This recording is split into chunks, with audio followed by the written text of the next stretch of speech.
Muy buenas tardes, es una alegría recibirlos en Finca Rumaroli en nombre de mi familia, María, que está por ahí, mi esposa y mis dos hijos, que están por allá atrás. Somos una familia emprendedora de la ciudad de Tres Arroyos.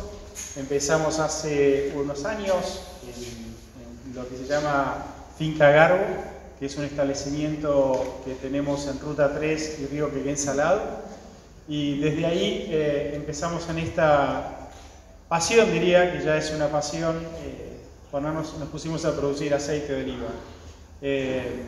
Con el tiempo fuimos evolucionando y adquirimos esta finca que ya tenía su data de inicio allá por el 2004, de la mano de Rubén Díez, a quien quiero de alguna forma tener presente.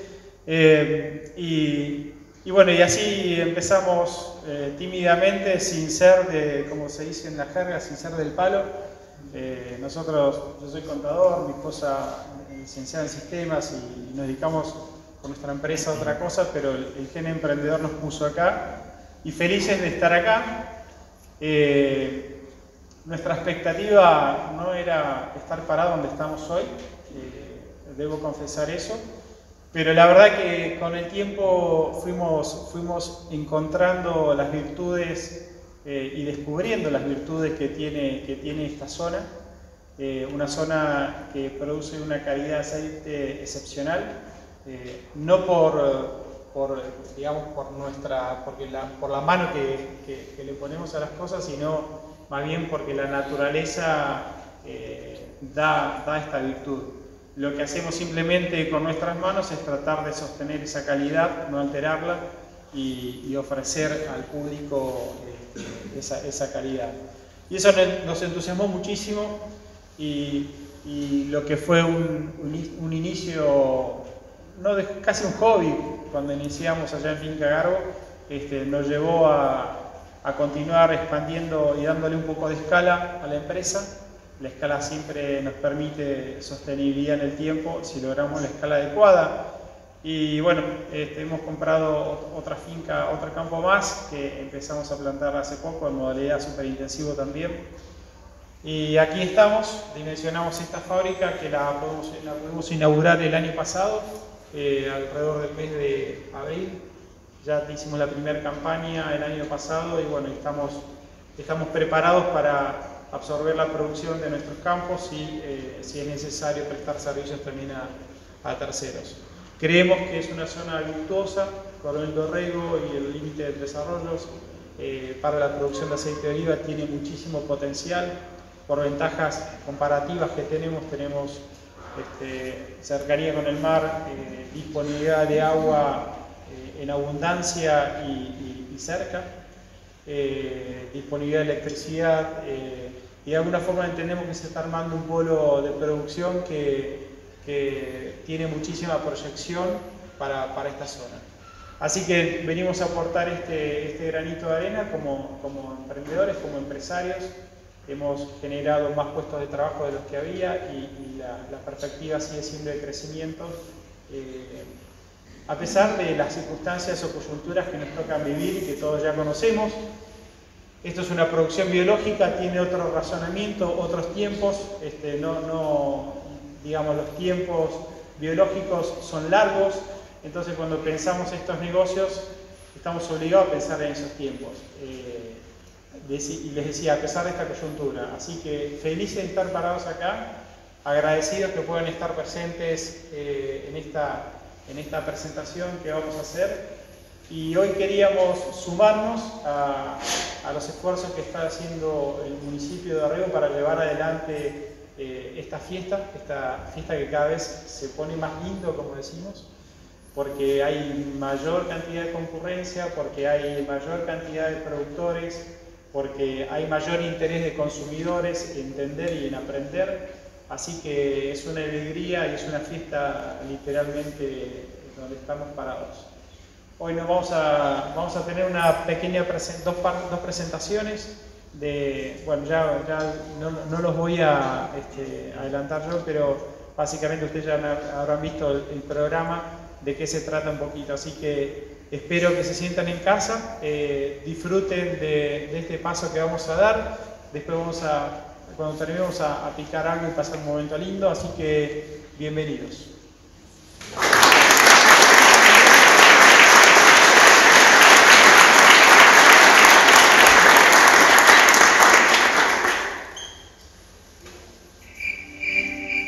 Las noches y los días, desde siempre.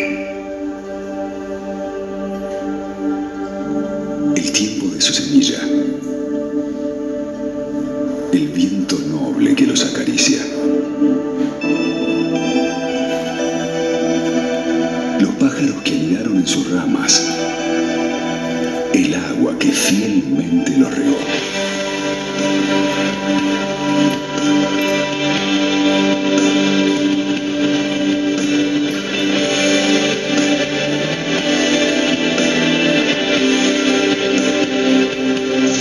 Manos cuidadosas de los que trabajan todos los días.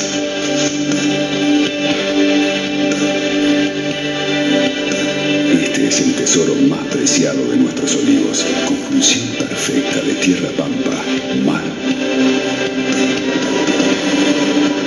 y sierras.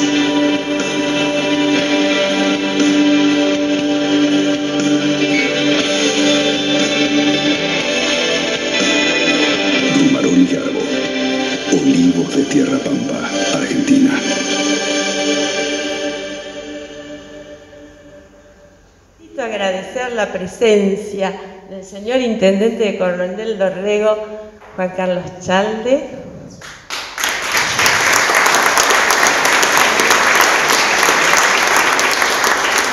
El presidente del Consejo Deliberante, lo tenemos acá.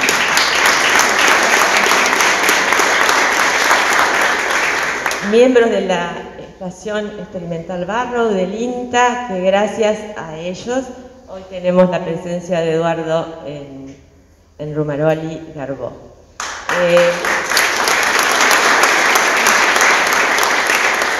Obviamente que está parte del Ejecutivo presente, que les agradezco. Recibí la colaboración de todos, ni hablar de mi equipo de producción y turismo, que trabajaron 10 puntos. Y están presentes algunos de ellos. Bueno, te doy la palabra. Buenas tardes a todos. Yo también quiero agradecer la invitación de José, que era bastante insistente todos los años, le decía que no, porque, bueno, no sé, siempre salen ocupaciones y este año tomé la decisión de venir, por suerte, y de Beatriz, que también me asistió para poder estar acá. Así que muchas gracias. Y bueno, nada, yo primero quiero aclarar una cosa.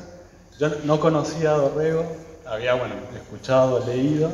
Entonces, cuando José me propuso dar la charla, tampoco la hice pensando en qué me iba a encontrar. Y bueno, llegué ayer, empecé a recorrer fincas. Si hoy volvería, no haría esto, porque entendí que primero que tienen mucha más experiencia de lo que pensé. He encontrado fincas espectaculares, que se nota que acá hay como potencial, hay pasión, hay ganas de hacer cosas buenas. Entonces, quizás lo que yo voy a mostrar es un poco, decir, la traemos de Mendoza para que nos cuente esto que ya lo sabemos, pero bueno, así que de anticipo les pido un poco de disculpa si escuchan cosas demasiado repetitivas.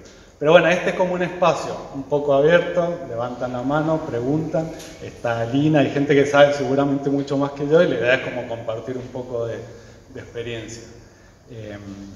Bueno, yo como les contaba, no estaba tan seguro que me iba a encontrar, entonces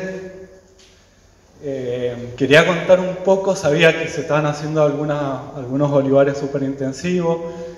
Yo, como contaban, ahí hice el doctorado en España justo en el 2012. Todavía se cuestionaba un poco si las plantaciones súper intensivas era un sistema real en la olivicultura o era una propuesta que solo iba a servir para algunos programas, qué sé yo. Esa discusión realmente ya no es tan válida. Son esquemas distintos. Hay esquemas donde el superintensivo para cierto ambiente y en ciertas características anda espectacular, y en otros sistemas es mucho más conveniente un sistema intensivo de menor densidad. Pero todos los sistemas son buenos si están bien manejados y si se adaptan a las necesidades y a los ambientes que nosotros tenemos. No hay ninguno ni mejor ni peor, ¿no? Yo he visto tradicionales mal manejados, que no son productivos, y súper intensivos espectaculares con alta producción. Así que con todo se pueden hacer las cosas bien y mal. Bueno, esto es más o menos en los últimos 40 años. ¿Saben? El súper intensivo nació por alguien medio casual. Estaba un señor que trabajaba en un vivero en Huesca y fue a un jardín y vio que toda la casa del jardín estaba con cercos de olivo. Entonces dijo, esto era muy parecido a un espaldero de vid, y probó meter una vendimiadora en ese cerco, ¿sí? Y de ahí más o menos nació el súper intensivo, medio por casualidad. Después empezaron a adoptarlo los españoles, y como les digo, digamos, es un sistema que en la parte más fría de España, en Toledo, anda muy bien. En Andalucía hay lugares que anda bien, en otras partes no tanto, pero que en los últimos años ha crecido bastante, ¿sí? Y bueno, eso es un poco lo que quería contar. Digamos, hace unos 40 años el sistema más común que veíamos era el olivar tradicional, que las características es parecido a lo que vemos acá, son olivos con baja densidad, 80, 100 plantas por hectárea. En el caso de la olivicultura de Mendoza, de La Rioja, es todo bajo riego. En España es en secano, y acá también he visto algunos olivares tradicionales en secano. Digamos, es un olivar muy productivo también. ¿Cuál es el problema de esto? Es que es casi imposible la mecanización, ¿sí? Y en algunas plantaciones se las ha podido adaptar a la mecanización, pero bueno, eso requiere sacar ramas, hacer intervenciones como muy drásticas, y es complicado la mecanización, ¿sí? Entonces, bueno, es un sistema que hoy, digamos, con la situación, la disponibilidad de mano de obra, con las tecnologías, es complicado pensar en estos sistemas, ¿sí? De ahí, ¿qué es lo que se pasó al olivar intensivo? Sobre todo el desarrollo del olivar intensivo fue cuando toma auge el riego por presurizado, ¿sí? Las características del olivar intensivo, por ahí acá cuando estábamos haciendo las rondas, llaman semi-intensivo, superintensivo. Nada, eso cada lugar tiene su nomenclatura, pero tradicionalmente se le llama olivar tradicional cuando hay menos de 100 plantas por hectárea, olivar intensivo hasta 300 plantas por hectárea, y superintensivo más de 1000 plantas, ¿sí? O sea, como son, normalmente conocemos los tres modelos, ¿sí? Tradicional, intensivo y superintensivo. Y bueno, como les contaba, el intensivo, que es hasta 300 plantas por hectárea más o menos, ya ahí se podía hacer una mecanización, sobre todo con brazos vibradoras. Después aparecieron las COE y otras máquinas un poco más desarrolladas, pero al principio con vibradoras. Y España, el sistema, bueno, toda Andalucía el más común es el tradicional, y después se convirtió bastante al olivar intensivo, ¿sí? Y ahí el desafío, básicamente, lo que se propuso era cómo podíamos mecanizar la cosecha, ¿sí? Y ahí fue cuando se pasa al intensivo. Y un poquito más adelante, ¿sí?, aparecen estos sistemas, que es el olivar en seto. Seto, no importa la densidad, es cuando yo tengo las plantas formando una pared continua. A eso lo llamamos seto. ¿Cómo puedo lograr el seto? Bueno, puede ser un seto enorme, como el que está arriba, que son grandes setos para colosus. También puede ser un seto para vendimiadora, que son paredes más estrechas y están adaptadas al paso de la vendimiadora. Pero básicamente las premisas que tiene el seto, o las ventajas que se encuentra, es que tengo una pared continua de vegetación. Entonces, al ser continua, puedo empezar a usar máquinas de forma continua, pues no tengo más espacios entre plantas, entonces tengo recolección continua. Y después, algo particular es que, sobre todo a partir del 2000, hubo un crecimiento bastante grande de la superficie fuera de la zona mediterránea, en Estados Unidos, en Australia, Argentina mismo. Y es, digamos, toda esta parte nueva, un poco también con una apertura mental un poco más grande que los andaluces, perdón si hay algún andaluz, se animaron a hacer un olivar diferente, ¿sí?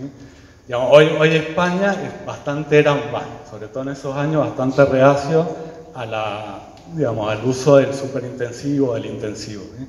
Los australianos, el sistema que más usó es este que está acá arriba, que es un olivar para esa máquina que se llama Colossus, y bastante poco para el de abajo.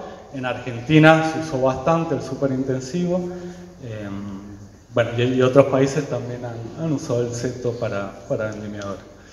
Y bueno, y dentro de los setos hay dos modelos.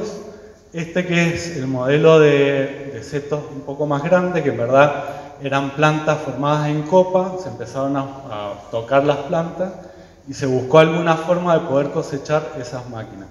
Y ahí apareció una empresa argentina que se llama Mactec, que en verdad había desarrollado máquinas para cosechar cítricos y veían que con algunos cambios se podía adaptar para la cosecha de aceituna, y ahí aparecen las primeras Colossus, ¿sí?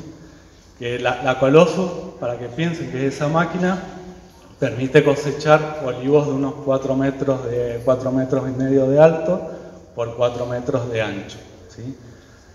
Ya les voy a contar un poquito más de esta máquina. Y después el superintensivo, que es un poco lo que están desarrollando acá, que son los setos para... hasta hace unos años decíamos para vendimiadora. La verdad que ya las New Holland, la Brown, Olive, todas esas, no son vendimiadoras, o sea, ya son máquinas adaptadas o diseñadas para cosechar olivos, las Pelen nuevas. Pero bueno, inicialmente se usaba la New Holland para vendimiadora, se le cambiaba el cabezal en algunos casos, en otros casos se usaba el mismo cabezal, y por eso se llamaba vendimiadora, ¿sí? Pero bueno, yo he visto setos cosechados con vendimiadora, o sea, con la misma que entraba a la uva, al olivo.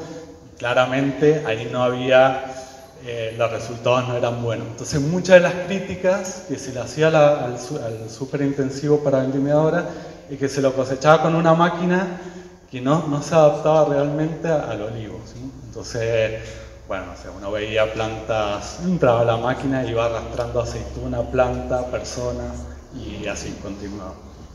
Pero bueno, la industria de la maquinaria ha mejorado un montón, mucho más que lo que hacemos los agrónomos, mucho más rápido sobre todo, y las máquinas modernas están mucho mejor preparadas para cosechar aceituna y otras cosas, y otros cultivos. Y bueno, y ahí la característica más importante es que estas máquinas pueden cosechar setos con una altura de 2,5 de alto, de copa, por 1,50 m de ancho.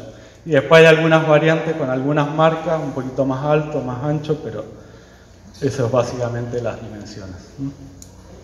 Bueno, yo les voy a hablar primero un ratito del olivar intensivo, que ahí hay dos variantes de olivar intensivo. Si yo uso variedades vigorosas, que por lo que vi acá no usan menos coratina, que hay bastante coratina, que son variedades un poco más vigorosas, si eso yo uso una vigorosa en una combinación con un suelo profundo y con mucha oferta de temperatura, por ejemplo, lo que tengo que hacer es bajar un poco la densidad, ¿sí? Que no es la condición acá, porque acá podemos tener una variedad vigorosa, pero con un suelo más somero y con baja oferta térmica, entonces puedo aumentar un poco la densidad, ¿sí? Pero bueno, no sé, supónganse, si ha visto como algunas fotos del olivar de Catamarca, por ejemplo, o en San Juan mismo, yo tengo buenas temperaturas, buenos suelos. Si yo pongo una variedad muy vigorosa en una densidad muy alta, lo que termino haciendo es sombrear las plantas, digamos, hay mucha pérdida de productividad porque tengo muchas partes improductivas, ¿sí? Pero bueno, más o menos esos son los dos esquemas que se puede usar. Si tengo variedades vigorosas y suelos profundos, uso 250 plantas por hectárea, es una densidad más baja. Y en la combinación de variedades de menor vigor, arbequina, arbosana, y suelos menos profundos, puedo aumentar la densidad, ¿sí? ¿A cuánto? A 350, 450 plantas por hectárea, ¿sí? ¿Qué es lo que logro? La ventaja de este modelo, bueno, mayor precocidad. Precocidad es, o sea, el olivo, arbequina, sale del vivero y sale con aceituna, o sea, es productiva apenas sale del vivero. Lo llamamos precocidad los años que tarda mi plantación a dar mi primera cosecha rentable o cosechable, ¿sí? Si yo tengo, por ejemplo, 100 plantas y una planta da 1 kilo, voy a tener 100 kilos en un año. ¿Vale la pena entrar a cosechar 100 kilos de aceituna? Probablemente no. Si yo ahora tengo 1000 plantas dando 1 kilo, mi primer cosecha va a ser 1000 kilos. Bueno, ahí probablemente me cierren los números y me convenga cosechar 1000 kilos, ¿sí?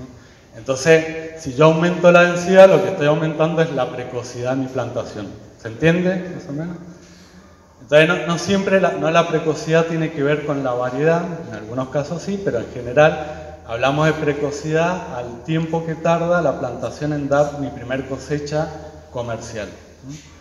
Y bueno, con esto el aumento de densidad es la principal ventaja, ¿sí? ¿Cuál es la otra ventaja? Es que tengo un periodo de gracia de manejo experimental de unos 10 años, ¿sí? A diferencia del súper intensivo, rápidamente tengo que intervenir porque tengo mucha densidad de plantación. Entonces, desde plantación tengo que estar mucho más atento para manejar el laco. En estas plantaciones, bueno, los primeros años son más de formación, entonces tengo un poco más de libertad en el manejo del olivar, ¿sí? Y bueno, una vez pasado este periodo de experimentación o un poco de formación de la plantación, ahí sí tengo que intervenir, porque si no intervengo lo que hago es sombreos excesivos, baja productividad, poco rendimiento graso, etc. Y una ventaja es que normalmente estas plantaciones se las pensaba más para una cosecha discontinua con vibrador de tronco, pero después con las máquinas como Side by Side, con Colossus, es posible hacer cosecha continua, ¿sí? Y bueno, nada, puse unos ejemplos de... No son modelos quizás que acá estemos acostumbrados. En Argentina en general no hay tanta cosecha de vibrador con paraguas. Este sí, es un sistema que se usa, digamos, bastante menos de lo que uno pensaría. Pero bueno, se puede cosechar con vibrador de tronco. En ese caso, si no tiene paraguas, los marcos de plantación son de 7 metros entre filas por 6 metros, 5 metros entre plantas. Si usa paraguas, hay que ver también la marca, pero en general necesita un poco más de distancia entre filas para cosechar. Pero como le digo, el paraguas, que si bien se pensaba como un poco el sistema digamos, de cosecha que iba a permitir tener buena calidad, porque la recolección no tocaba la cosecha del suelo, pero no ha sido un sistema que tenga tanta difusión en Argentina, al menos. Y este es el otro sistema de cosecha, que es con Colossus. La Colossus es una buena máquina, o sea, permite cosechar un seto de 7x3, 7x4, ¿sí? Más o menos, entonces necesita 7 metros entre filas. Como es una cosecha continua, con 3 metros entre plantas, yo logro el seto, el cordón, y bueno, nada, y permite cosechar este tipo de plantas. Ya voy a contar algunas ventajas y desventajas de estas máquinas. Conociendo ahora un poco la zona, probablemente no sea una máquina tan fácil de usar acá. Una máquina muy pesada, necesita tener suelo firme, y si yo acá tengo precipitaciones en la época de cosecha con suelos húmedos, probablemente esta máquina haga unos metros y la veamos ahí un tiempo largo. Así que posiblemente. Pero bueno, en San Juan es una máquina que se ha extendido bastante. No es una zona que llueva mucho en la época de cosecha, y ese no es el problema. Tiene otros problemas, pero no es. Y bueno, como les digo, esto si tendría que hacer la presentación no lo pondría, pues no creo que sea una máquina que se adapte acá. Tiene como, bueno, ventajas, sobre todo es que permite cosechar plantas grandes, ¿sí? Entonces piensen, digamos, el olivo naturalmente es una planta grande, ¿sí? Se ha intentado, y hay algunos grupos que lo han hecho con más fuerza, de buscar portainjertos, o sea, la parte de la raíz enanizante, o sea, buscar de alguna forma que yo injerte y tener una planta más chica, que básicamente todos los planes de mejora se ponen como objetivo buscar plantas más chicas. Se pensó en los portainjertos, no ha sido como una tecnología exitosa en el olivo. Los últimos años lo que se está manejando es buscar variedades más chicas, o sea, de poco vigor, ¿sí?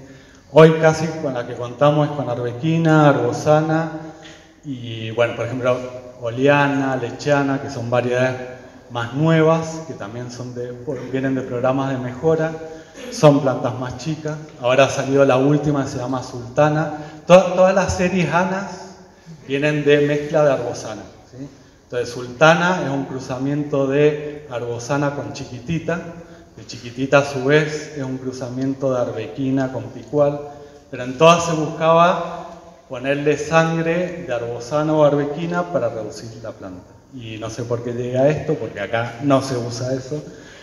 Básicamente al revés, acá lo que es un sistema que intenta cosechar plantas grandes, porque el olivo naturalmente es grande. Entonces, es mucho más fácil buscar una máquina que se adapte a cosechar una planta grande, que lo que se hace ahora es tratar de forzar la planta que sea chica porque la máquina es chica, ¿sí? Entonces, bueno, esto es un poco más natural. Es una máquina que no tiene que trabajar con pendiente, pues es muy pesada y tiene poco despeje.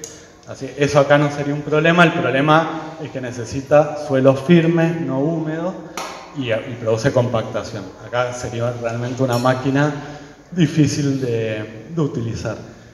Es una máquina muy lenta, avanza con 8 metros por minuto, o sea, piensen que si está cada 4 metros una planta, tarda, en un minuto hace 2 plantas, ¿sí? O sea, es una máquina, es más rápida que un cosechador, lo seguro, digamos, pero bueno, tiene las ventajas de la mecanización, pero es muy lenta, ¿sí? Entonces, ¿qué es lo que pasa con las máquinas lentas? Es que si yo tengo 200 hectáreas más o menos, necesito una máquina para poder cosechar en 3 meses, más o menos. Si yo ahora tengo 400 hectáreas, necesito 2 máquinas, ¿sí? Esa es una. Y la otra es que es una máquina muy difícil de prestar servicio, pues es tan grande que no la puedo mover por la ruta, ¿sí? Entonces no es que yo puedo cosechar mi finca y trasladar a otra finca, pues es una máquina difícil de mover. Pero bueno, en San Juan, sobre todo en Mendoza, no hay Colossus, que yo sepa por lo menos. En San Juan hay varias empresas que usan estas máquinas y en La Rioja también. Después, y acá sí me he enterado que han contratado el servicio de Copelo para cosechar con Side by Side.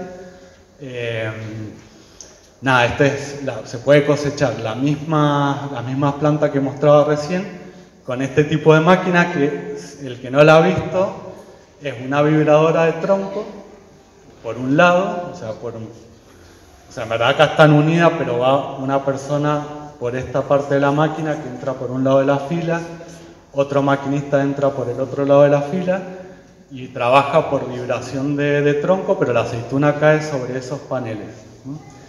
Y es tan rápida que casi el trabajo es continuo, ¿no? Y realmente es una máquina que es muy versátil. Primero, pues no solo puede cosechar aceituna, cosecha frutos secos en general, almendra, pistacho. Bueno, pistacho se usa mucho y es una máquina muy rápida. Desventaja para mí, que no lo he usado, pero me han dicho, digamos, necesita mucho despeje, porque piensen que una persona va metida por ahí y tiene que ubicar con muy poca visión el lugar del tronco, ¿sí? Entonces son máquinas que requieren bastante experiencia de los dos maquinistas para ir a velocidad muy pareja y tener buena visión del tronco. Si ustedes ven una finca mal cosechada con COE, lo que van a ver es las plantas todas con la corteza rota, y es porque no veía bien la posición del tronco y va agarrando mal las plantas y vibrando mal. Pero bueno, digamos, con unos años de experiencia del maquinista, en general es una máquina espectacular, anda bastante bien. Y es una máquina bastante liviana porque está partida en dos, así que acá se podría usar tranquilamente. Y ahora les voy a contar algo del olivar superintensivo. Bueno, yo cuando me fui, tuve la suerte de ir a España a trabajar con este olivar. En España hay una zona en Toledo que es bastante fría y ahí, digamos, está como el auge del olivar superintensivo. Bueno, y ahí hay empresas bastante interesantes que hacen aceites espectaculares, la verdad, y tienen unos olivares muy buenos, pero están todavía ganando experiencia en cómo diseñar y cómo manejar el olivar superintensivo. Que yo creo que acá la suerte primero es que yo veo que hay mucha experiencia local, y eso está bueno, hay mucha apertura mental, porque para el superintensivo sobre todo hay que pensar de que va a funcionar y que buscarle los beneficios tiene contra, como cualquier sistema, pero pensar que es un sistema más, ¿no? Entonces, tener claro desde un principio por qué lo hago, por qué tomo el desafío de un olivar superintensivo, digamos, buscar esas razones y tratar de que esto funcione. Y la verdad que he visto olivares superintensivos que han terminado sacando una hilera de por medio, y ha sido porque no había como un convencimiento de que este sistema iba a andar bien, ¿sí? Entonces, si uno desde un principio se prepara, lo adapta y trata de informarse para manejar un buen superintensivo, anda espectacular. Ya les voy a contar después cuándo puede no andar bien. Bueno, básicamente la gran ventaja de este sistema es que reduce los costos de recolección. Entonces, si yo tengo una propiedad de extensiones grandes o tengo muchos problemas de mano de obra, este sistema me permite, o sea, tiene como gran ventaja que meto una máquina que es súper rápida y puedo cosechar, digamos, tranquilamente con 3 personas toda mi propiedad, ¿sí? Así que esa es la gran ventaja del olivar superintensivo. Otra gran ventaja son los primeros años. Como les contaba recién, el superintensivo puedo tener 1900 plantas, 1600 plantas, así que los primeros años es todo ganancia, ¿sí? Así que hay que aprovechar esos años, que está bueno tener producciones muy tempranas, porque en una inversión la rentabilidad inicial es una ventaja comparativa bastante importante.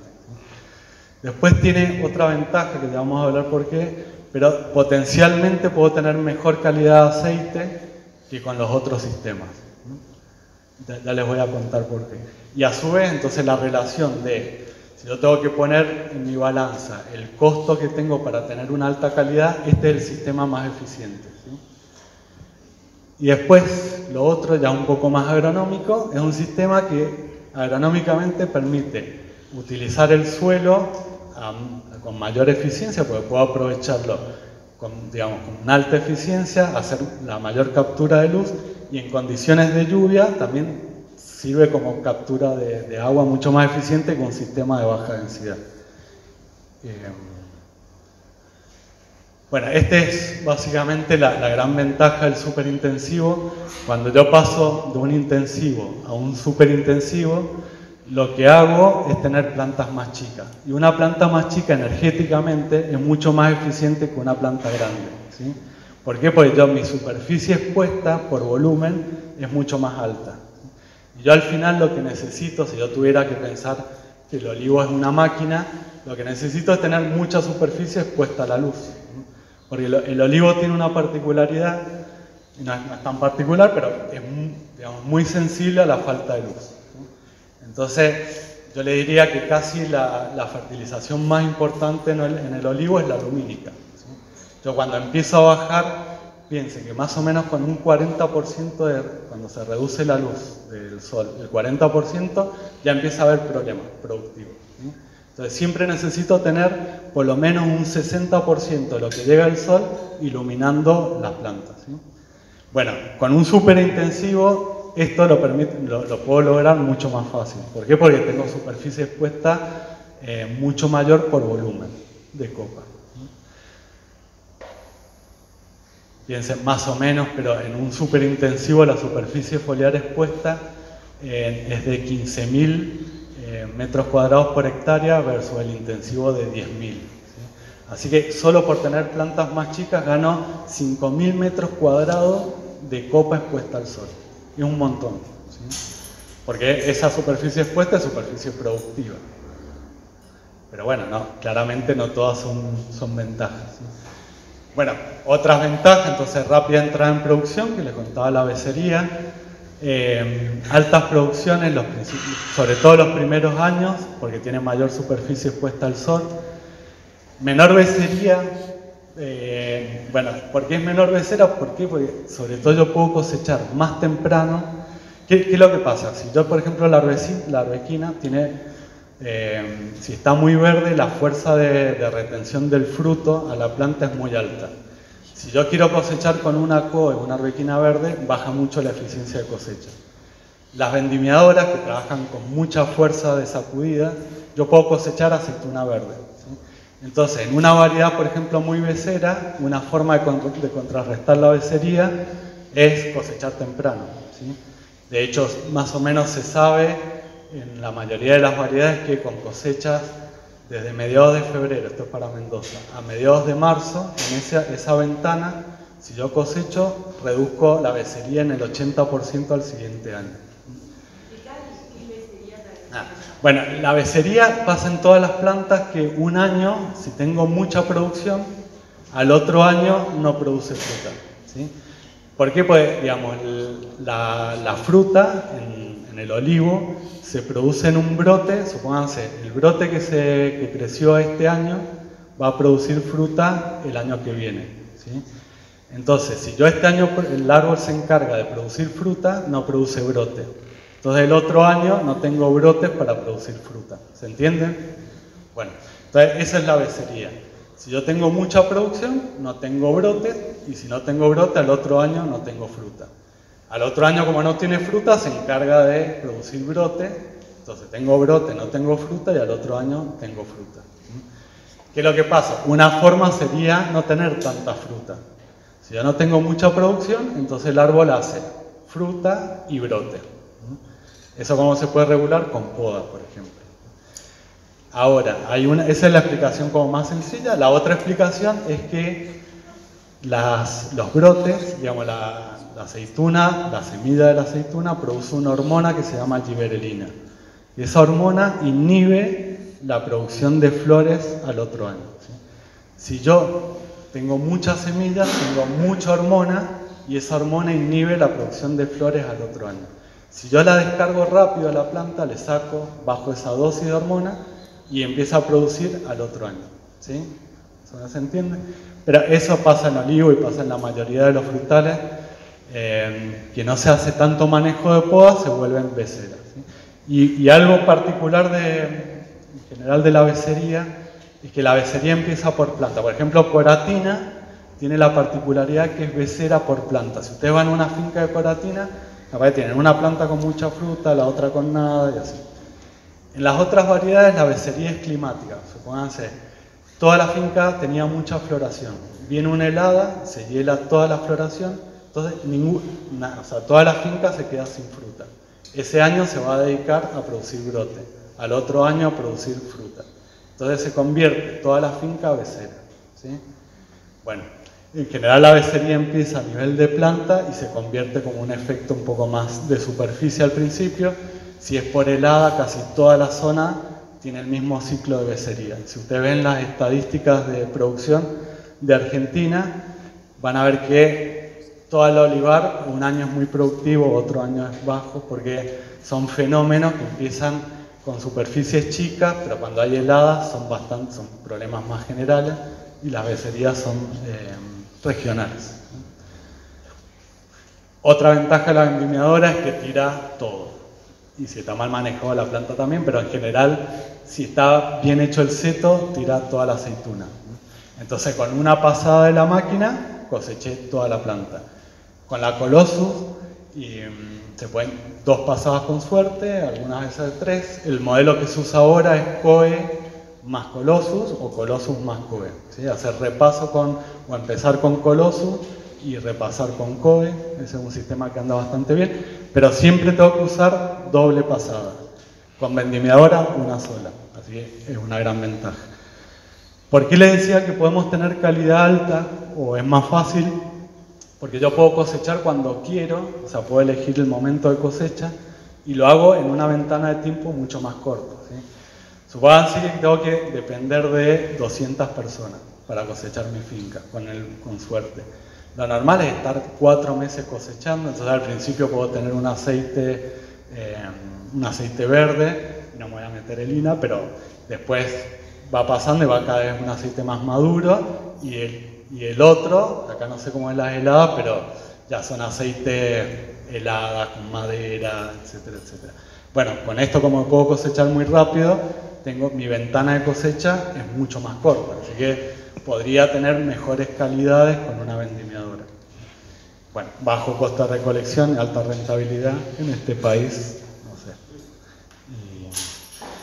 Bueno, beneficio económico, nada, se imaginan, es los bajos costos de producción por recolección y poda. La recuperación de la inversión es bastante más alta por la productividad al inicio. Los riesgos en accidentes climáticos, sobre todo en cosecha, porque puedo cosechar más rápido, entonces tengo más capacidad de prever si viene algún fenómeno, de adelantarme con la cosecha mecánica. Y como es todo la aceituna que se recoge es toda de la máquina, en principio tengo el potencial de que sea 100% virgen extra. Una aclaración, pero ya que estamos todos, he visto mucho acá extra virgen. Mejor ahora digámosle virgen extra, ¿eh? A los aceites, nada más de curiosidad. Pero es mucho más real decir todos los aceites son virgen y algunos aparte son extra, ¿sí? Y no al revés decir extra virgen, que antes se usaba un montón. Y los inconvenientes, que claro, si no habría inconvenientes todo el mundo haríamos súper intensivo y no es así. Primero la inversión de la plantación, tengo más planta, en general necesita bastante más agua porque tengo más superficie foliar. Acá puede ser eso, no ser un tema, pero bueno, en una zona bajo riego hay que considerar de que el consumo de agua del superintensivo es mayor. Está limitado, yo puse arbequina y arbozana, es casi un modelo pensado para estas dos variedades. Se puede meter ahí coroneiki, anda re bien, o mejora calidad. Coratina, y tomen el desafío, pero es como una variedad complicada. Oleana y lechiana, he visto como algunos setos que están bien, pero bueno, son variedades complicadas de conseguir y no mucho más. En los otros modelos tengo mucha mayor cantidad de variedades, entonces eso me permite ver momentos de cosecha, bueno, hacer calidades sobre todo, porque no he tomado aceites de acá, después vamos a tomar de acá, pero bueno, arbequina y arbozana no sé. Digamos, en otras zonas en general son variedades productivamente espectaculares, pero de calidad, digamos, como un poco más planas, ¿sí? Bueno, gastos de riego, fertilización, poda, necesita personas con mayor calificación del personal. Y para mí, que es lo que yo he trabajado, estos son los dos principales problemas, que es la iluminación y el crecimiento vegetativo. Y en donde hay mucho, en Chilecito hay mucho superintensivo, en Mendoza hay unos superintensivos, pero estaban diseñados como intensivos, pero la copa es superintensiva, cosa rara, no anduvieron bien. En San Juan, Lina, yo he visto unos superintensivos, pero que se pasó a intensivo. Sí. Claro, pero hay muy poquito en San Juan y yo les diría que acá donde más estoy viendo y Chilecito que tiene bastante. En España se usa bastante, sobre todo en las zonas más frías. Y Portugal, bueno, si saben, hay una empresa que se llama Todo Olivo, que es una empresa productora de aceitunas, pero aparte tiene como el paquete o sea, te hacen la plantación, te hacen el manejo, ¿sí? Bueno, ellos se dedican a superintensivo. Entonces, esta empresa, Todo Olivo, en Portugal tiene mucha superficie, en España también tiene bastante superficie. Después hay otra empresa bastante parecida. Pero bueno, sí hay, digamos, más o menos. Es difícil tener estadísticas. La más certera es que había 100.000 hectáreas. Yo creo que ahora deben estar entre 300.000 hectáreas de superintensivo. más o menos por el crecimiento en los países nuevos. Bueno, este es...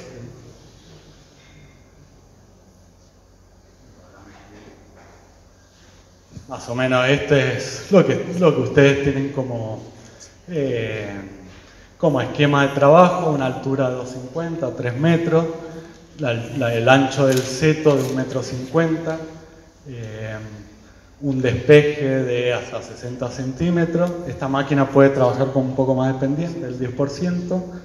Necesitan callejones de 8 metros para el giro.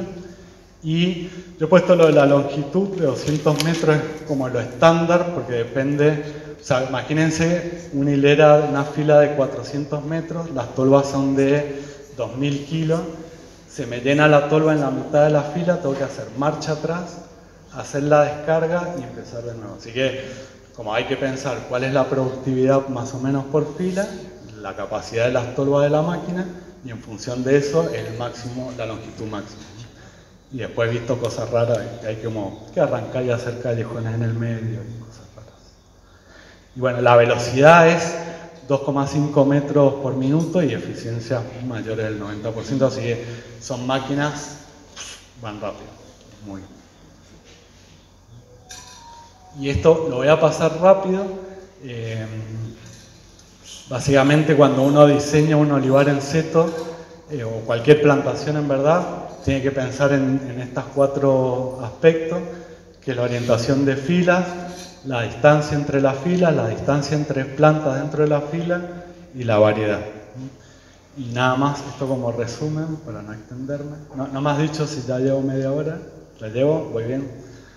Bueno, esto es un ejemplo de un seto en Catamarca. Ahí está María. Imagínense que esos setos en Catamarca, ¿cómo terminaron? No hay nada. O sea, Catamarca, esas plantaciones no han quedado nada, porque eso no hay forma de cosecharlo ni con personas, ¿sí? Pero bueno, eso era como un paisaje bastante común en el olivar catamarqueño, que expresaba tanto crecimiento vegetativo que son árboles totalmente sombreados, sin producción, complicado. Y este es un olivar, este es el extremo en Tarragona, que es una zona muy fría, que las plantas no tiran crecimiento vegetativo. Entonces tampoco es bueno, porque si no tengo crecimiento, no tengo puntos de producción y no es productivo. ¿Y qué les quería contar? Bueno, hicimos unos ensayos para ver cuál era la orientación, si había alguna orientación más importante, porque piensen que, claro, si yo ahora trabajo, una cosa es trabajar con copas aisladas. En general ahí yo tengo radiación del sol por todos lados, ¿sí? Si yo ahora tengo una fila de planta, la radiación solo viene por los 2 costados y por arriba.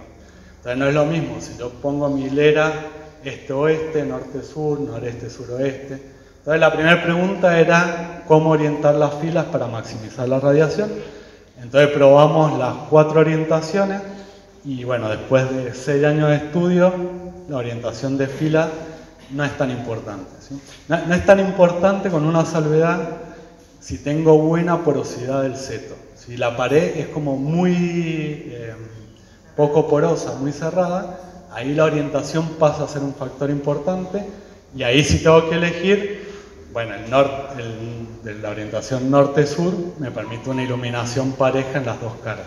Pero en general el olivo, uno podría orientarlo en cualquier hilera, en cualquier sentido, y elegir la orientación de hilera según la pendiente del terreno, el movimiento del aire, etc. No parece ser un factor tan importante.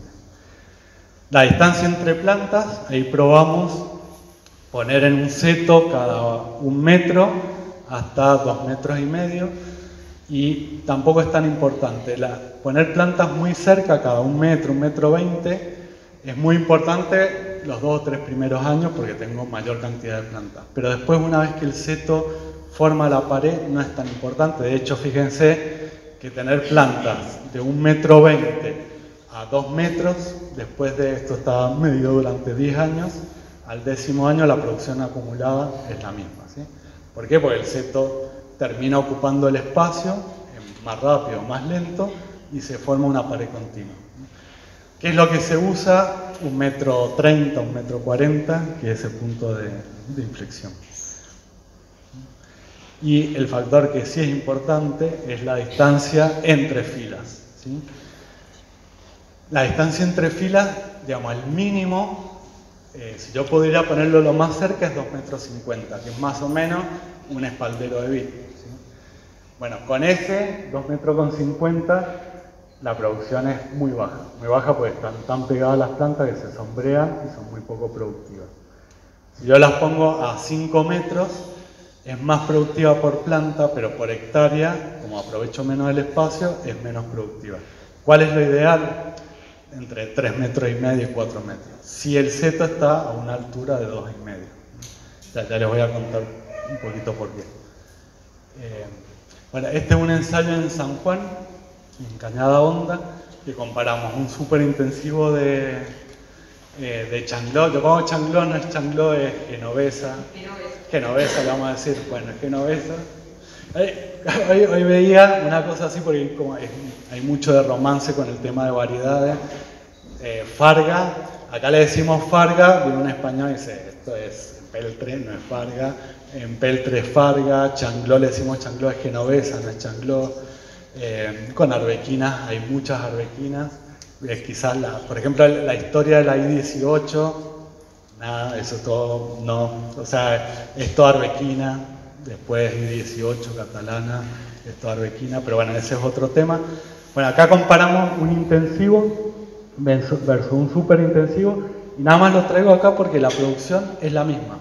O sea, no tiene productivamente, los dos son sistemas productivos con alta calidad. ¿Cuál es la ventaja?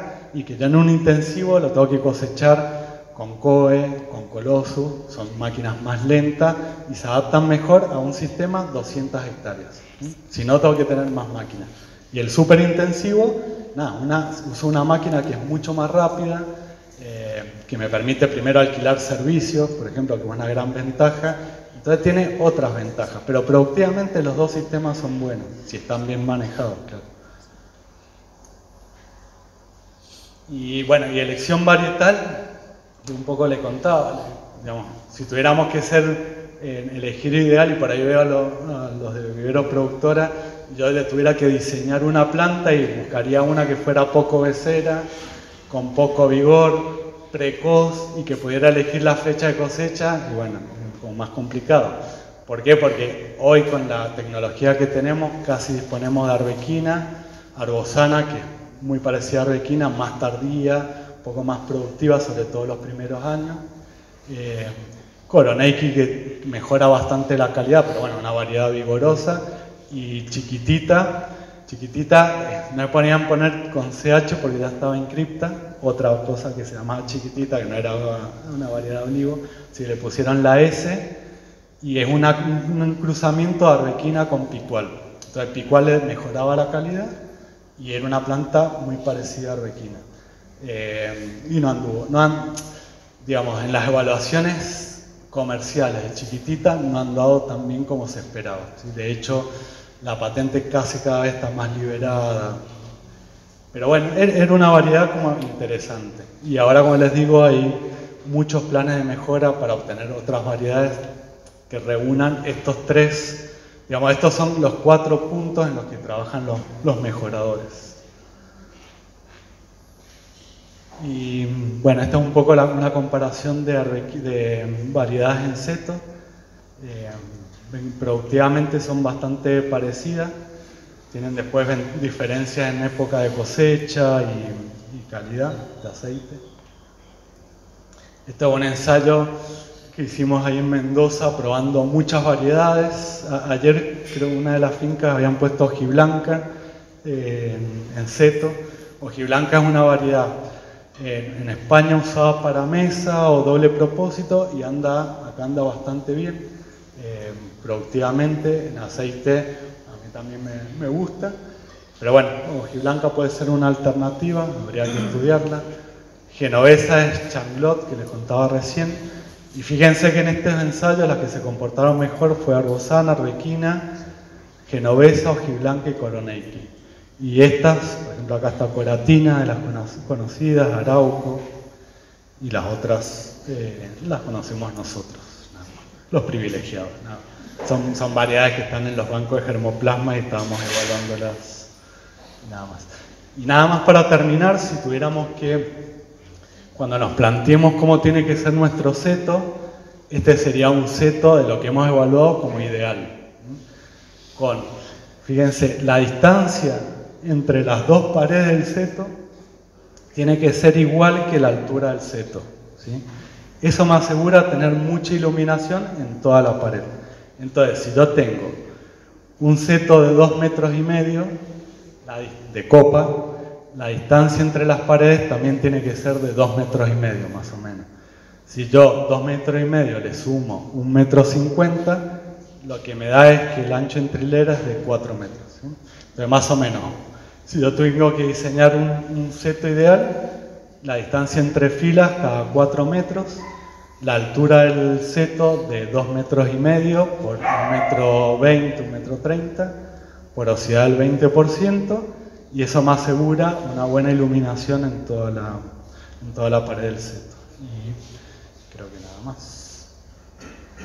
Bueno, ¿y cuáles son los desafíos así en lo que se está trabajando ahora en Argentina y en general en el mundo? Esto de buscar variedades con alta calidad de aceite para seto y adaptadas sobre todo a estos sistemas. Evaluar el superintensivo, estas son fotos de superintensivo en Chilecito. Ver el tema del agua, que claramente en esta zona es el factor limitante. La mecanización de la poda, que es donde ahora estoy trabajando un poco más. Y esto se puede hacer seto para mesa. En España se lo ha empezado a usar en Sevilla, con digamos, se usa mucho la manzanilla de Sevilla, anda mejor con manzanilla cacereña, siempre y cuando después de la máquina la aceituna se haga un tratamiento muy rápido de lejía, ¿sí? Porque bueno, el golpe de la máquina lo oxida rápido, así que hay que mandar a cisternas muy rápido, en lejía, y tratarlas muy rápido. Pero, digamos, hoy en España ya se están haciendo superintensivos para mesa. Y nada más, y eso. Muchas gracias por la atención.